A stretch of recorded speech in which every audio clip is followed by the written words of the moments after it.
5 गोष्टी पालकांसाठी ज्यांची मुलं आत्ता परीक्षा देतात ना, अत्यंत इम्पॉर्टंट आहेत. आपल्याकडे काय झालंय, मुलांसाठी भरपूर कंटेंट आहे, की परीक्षेमध्ये तयारी कशी करायची. परंतु पालकांनी या परिस्थितीमध्ये काय करायचं याच्याबद्दल कोणी बोललं जात नाही. तर या 5 गोष्टी करा. पहिली गोष्ट म्हणजे स्ट्रेस नॉर्मलाइज करा. असं मुलांना बोलू नको, "अरे स्ट्रेस कशाला घेतो? स्ट्रेस घ्यायची गरज नाही." कारण प्रत्येकाला स्ट्रेस होणार. आपल्याला पण होतो, त्यांना पण होणार. हा स्ट्रेस नॉर्मल असतो आणि अशा परिस्थितीतनं सगळेजण जातात. So don't worry, it is normal. अशा पद्धतीने त्यांना कॉन्फिडन्स द्या. दुसरी गोष्ट म्हणजे ॲडिक्वेट स्लीप. ते 8 तास झोपतायत की नाही बघा.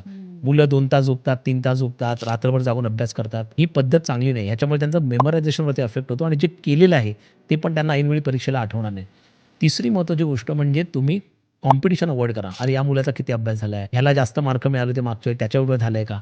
आता या गोष्टींचा काही उपयोग नाही आहे. त्याने जेवढं केलं आहे दॅट इज गुड इनफ. त्याच्यावरतीच त्याला कॉन्फिडन्स द्या. चौथी गोष्ट म्हणजे प्रोसेसला महत्त्व द्या, रिझल्ट्सला नाही, की तुला किती मार्क्स येतील, ह्याच्यातनं तुला एवढे मार्क मिळतील का एवढ्या अभ्यासातनं. या गोष्टी आता निरर्थक आहेत. जेवढा अभ्यास केला ते अभ्यास कसा करतो, ती प्रोसेस अत्यंत इम्पॉर्टंट, त्याच्यावर फोकस करा. आणि 5वी गोष्ट म्हणजे परीक्षा देऊन आल्यानंतर पेपर डिस्कस करू नका. त्याला सांगा त्या पेपरमध्ये तू काय लिहिलंस ते इम्पॉर्टंट नाही. तुझं मेंटल हेल्थ इम्पॉर्टंट आहे. तू कसा त्याच्यातनं पुढे आता जातोयस ते इम्पॉर्टंट आहे. ते सोडून द्या आणि पुढच्या पेपरचा विचार कर. या 5 गोष्टी ॲज अ पेरेंट आपण केल्या तर आपण परीक्षेसाठी मुलांना सेट करू शकतो आणि आपण पण चांगल्या पद्धतीने सेट होऊ शकतो असं माझं मत आहे.